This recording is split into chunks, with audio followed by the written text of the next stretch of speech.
Lho, mek enek wong istimewa sitok jenenge Gus Idam lho, Pak. Sampai ini lunga nang dia daleme pundi Bu? Blitar. Blitare pundi? Karanggayam. Kok terus mrene kalih Gus. Lha nggih, enek mulyane wong sitok sak desa katut mulya. Kula iki wis nek ngaji luar kota, ngaji teng Kalimantan, ngaji teng Sumatera, ngaji teng Banyuwangi, ngaji teng Jawa Tengah, teng Kebumen. Muni Blitar mesti sing ditakoni kalih daleme Gus. Ditakoni ya Gus Idam.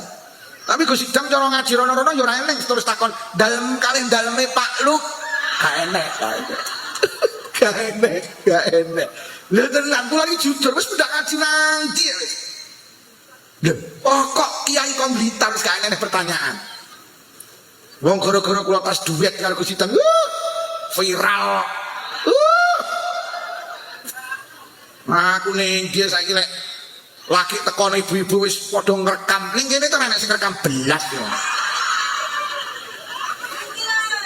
Kula ki winginane ngaji ning Tulungagung, kula mlangkung ibu-ibu kok kabeh ngadeg karo ngene. Lah kene sitok ndane sing ngadeg lho.